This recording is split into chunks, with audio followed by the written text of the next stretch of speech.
You're a gentleman. You waited till I sat down. Yeah, I grew up in the South. Like, my mother or father might pop out of anywhere and be like, what the heck are you doing? So you founded the Blacklist in 2005. Yeah. And it's essentially like a crowdsourcing of scripts that people in town thought were just great scripts that were either in limbo or they hadn't gotten made or hadn't gotten attention. Initially, when you started it, what was your end goal? What would you hope would happen with this list?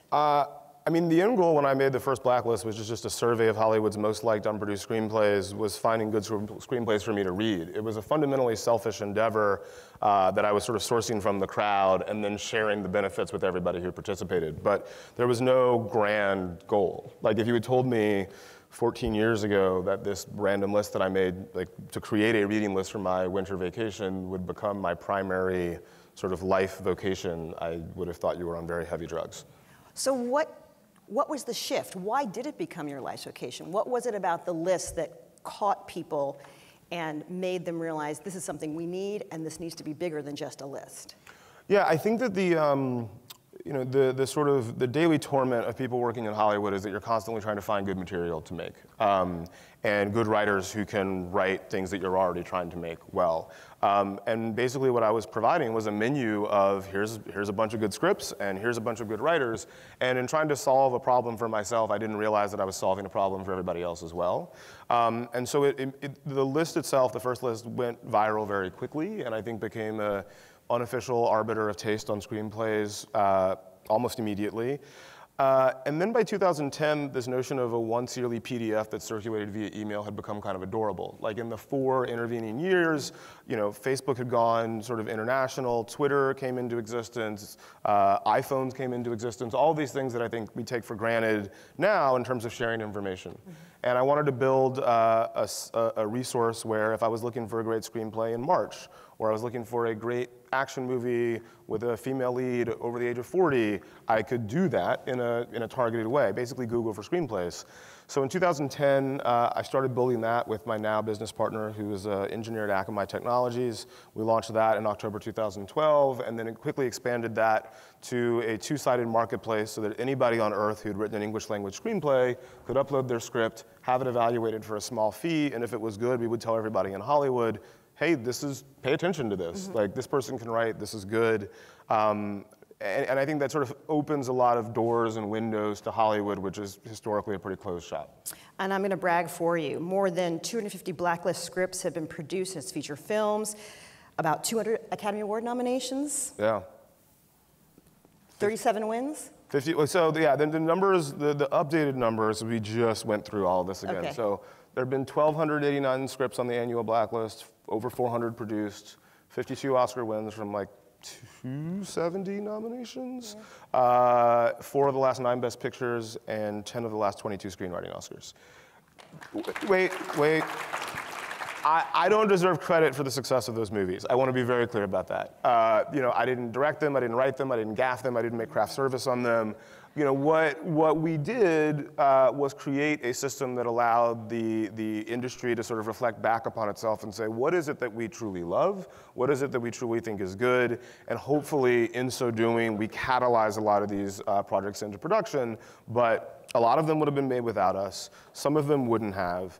I think what's special about what we've done is that it allows the things that are emotionally ambitious to exist in an environment where there are a lot of economic pressures that drive people more towards Marvel movies and ultra-low budget horror films. That's what I was going to ask you in an interview you did with the Atlantic magazine. You said the list asks, what scripts do people love? The market asks, what scripts do you think result in a profitable movie? Yeah. So tell me the difference in those 2 scripts, what the content difference in those 2 scripts is, and then have you seen anything recently where those 2 actually met and fell in love? Well, so I sort of operate on the fundamental premise that actually, if you write a script that results in a lot of love, that it will be a script that's profitable. And I think one of the things that the Blacklist, I don't go so far as to say proves, but suggests strongly is that if you make a movie, if you start with a great screenplay, you have the best chance of being successful, and as part of that success includes profit. But no, I mean, look, I don't think one has to look much further than Black Panther to look at something that was an exceptionally executed screenplay but also sort of hit all of the marks for what we consider a conventionally successful commercial movie, to see that when you have great creative work, you can put it into the marketplace and it can defy all expectations, even if a lot of those initial expectations are deeply flawed. Do you think behind closed doors, though, there are people saying, you know, Black Panther, that's a unicorn? Oh, of course there are. I mean, they're wrong, but they're saying that. Why are they wrong? And why are they saying that? Well, they're saying it because it's a movie starring and about Black people. And I just, my sort of point of view on that is how many unicorns do you need before you start believing that unicorns exist? You know, so the common rap on films about people of color in general is that, you know, it's fine, there's an audience in the US for them, but there's not really an audience abroad. Like no one outside of the US wants to see people of color on screen. And that's adorable because, I mean, Coming to America made $200 million foreign 25 years ago. My favorite example is Big Mama's House 2. Made 60 million foreign. There are countless examples of films that you know, are sort of across the range of let's say, quality that have performed incredibly well outside of the United States. The question really is not whether or not audiences abroad will go see people of color on screen. The question is, will people who are distributing the movies market those movies to audiences that are predisposed to see them? The idea that everybody outside of the United States goes to, on a weekly basis, soccer stadiums and routes for players of African descent, turns on their iPhones and listens to hip hop, arguably the most important cultural form worldwide over the last 40 years, but isn't comfortable with seeing those people on screen, it defies any rational explanation. I'm sort of interested in why you think people are interested in the blacklist in the way they are. Journalists have written about it in the New York Times, the Atlantic. What do you think is fascinating to journalists about this? I think that there's probably a few factors, the first of which is that the blacklist venerates writers, and writers are writing about the blacklist. I'm not unaware of that, that coincidence. No, look, I think the blacklist is one of those things that is not, we're not particularly well known outside of Hollywood, but it gives you a peek into how Hollywood functions. And obviously everyone is sort of interested in Hollywood and celebrity, and this is one way to examine the way Hollywood and celebrity function in a slightly more serious way, in one that sort of determines the way the film culture, at least, will sort of come into existence. And I think it also sort of functions primarily as a critique of that culture in many ways. When you started the blacklist, did you have to defend against it being corrupted in any way, that the system could be gamed in a way? Yeah, I mean, so I'm not naive enough to think that there aren't people that are campaigning to end up on the list, and certainly their agents campaign aggressively for their client script to end up on the list. Fundamentally, it's blind voting. So like, no matter, and every year I get phone calls from agents after the list comes out, like, I'm pretty sure that my client script got 10 votes. And look, I might have made a counting mistake, so I go back and check, and then I call them back, and I'm like, look, 7 people lied to you that they were going to vote for your client's script. I don't have to tell you. But I think that one of the things that I'm sort of most hopeful about is that in the 13 years in which we've been doing it, you know, I think that the people who are voting, which are by and large Hollywood executives at major studios and production companies, recognize that the thing only has value if people are behaving with integrity in their voting. So while it is possible for a script to end up on the list, best case scenario, you drive a lot of attention to that script, a ton of people read it, realize that it's garbage, and then don't want to work with that writer anymore.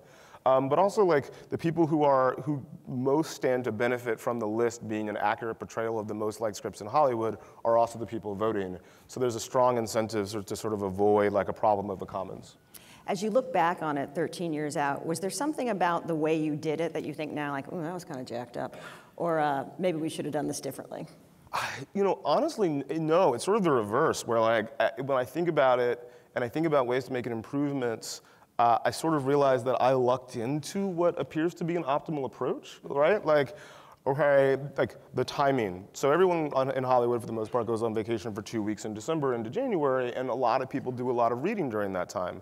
I was looking for good scripts to read because I knew that it was going to be 2 weeks where I was going to be reading good scripts. I don't think I consciously thought, if I drop this document right before everybody goes on vacation, it will have the most possible impact, but I think that's the way it panned out.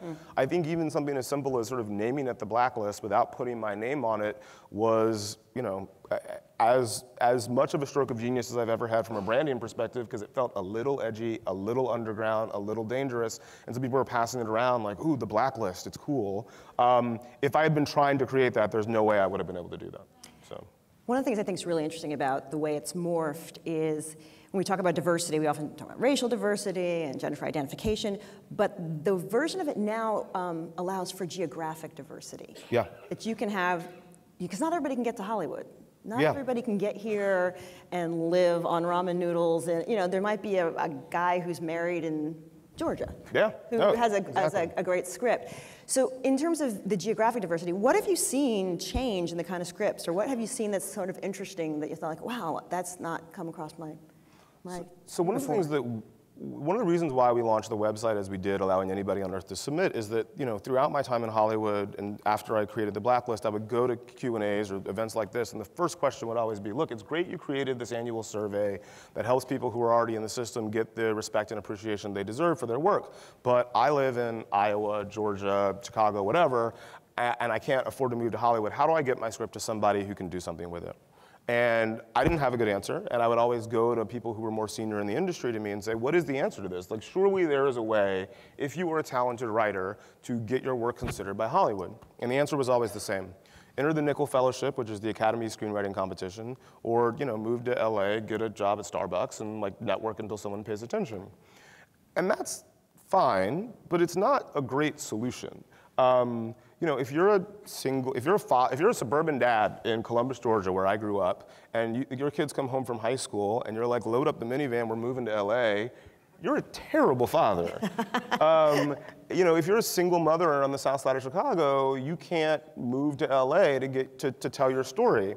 And the consequence of that is that you have an industry that is disproportionately upper middle class, white, male, you know, folks who come from upper middle class environments, and if you look at sort of race, or class as a proxy for race in America, you end up with a industry that is not representative of the country or the world, or even your audience.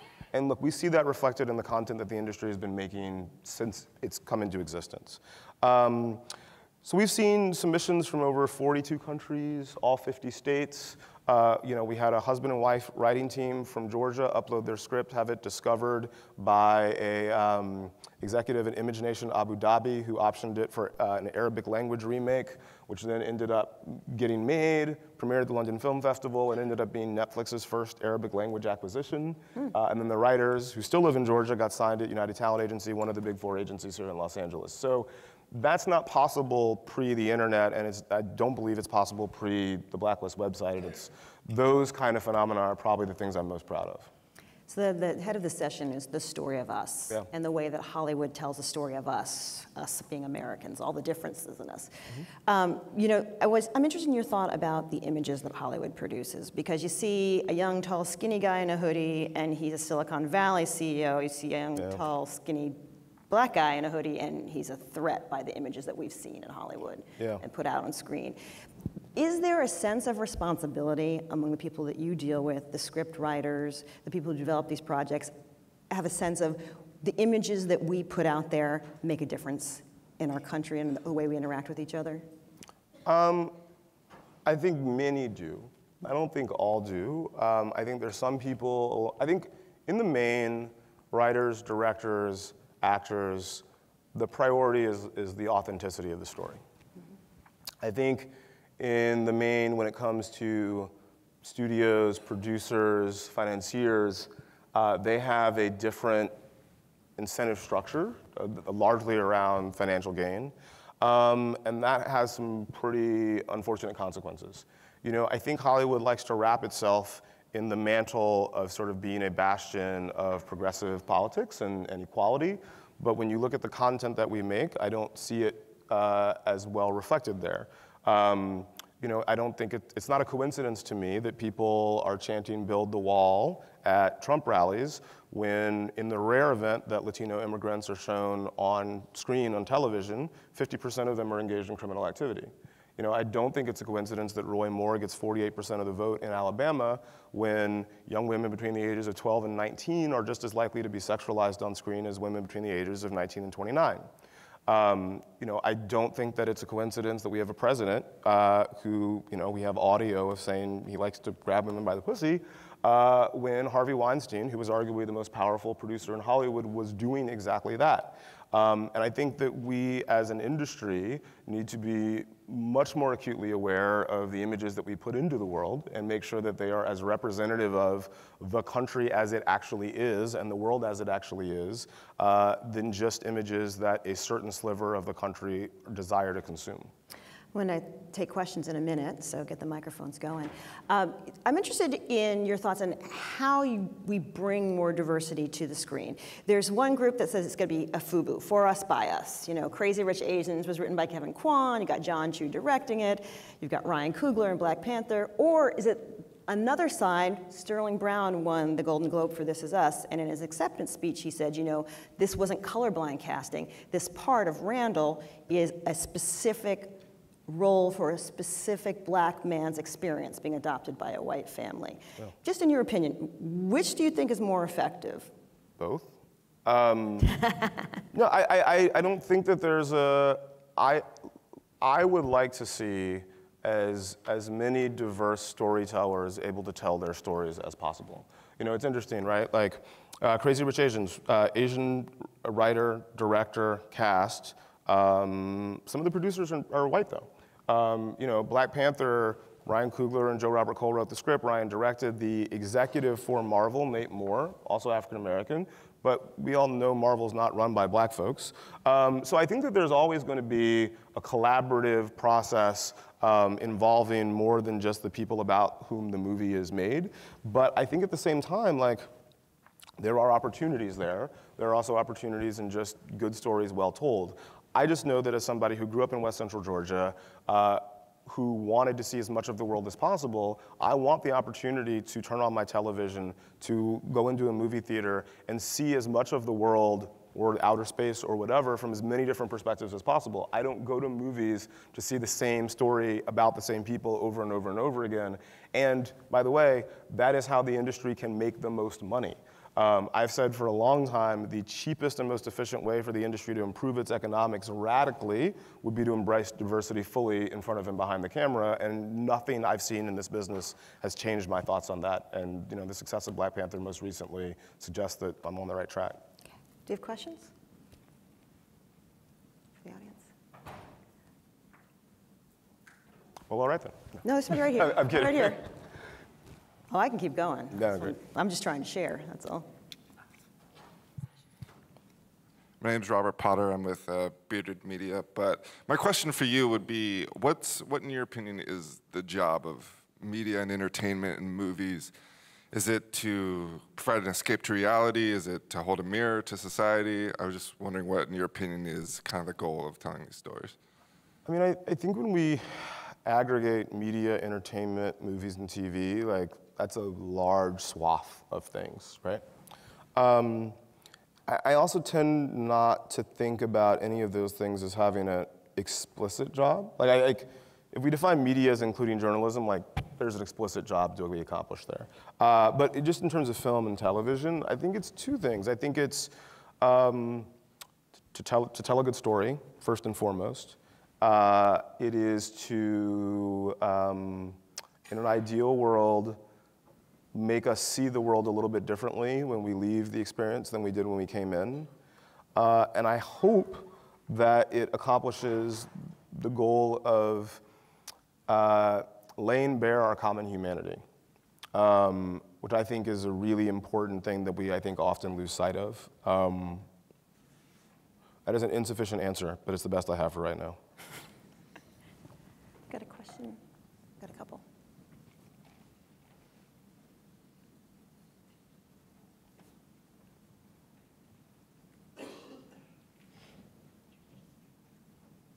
Oh, yes, my name is Jack. You talked about images that we send around the world through film and video. My wife is from China. She came here in January of 2009.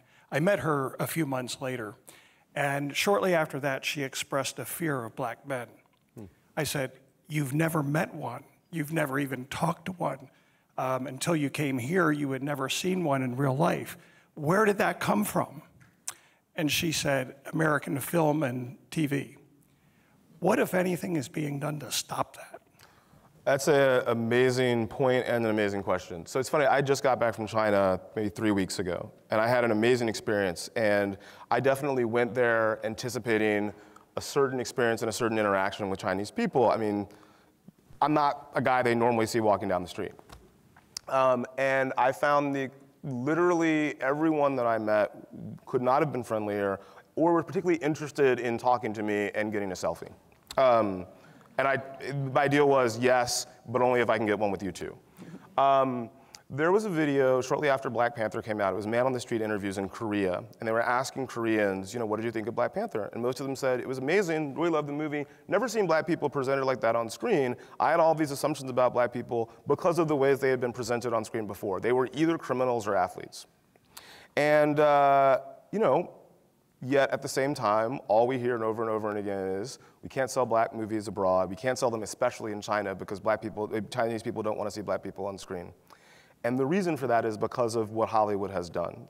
I don't know what can be done to stop that, except for people in Hollywood taking responsibility for the reality of the images that we're projecting, our failure to market them effectively abroad, or at all abroad, and frankly, diversifying the people who are in charge of making those decisions, because right now, most Hollywood boardrooms do not look like this.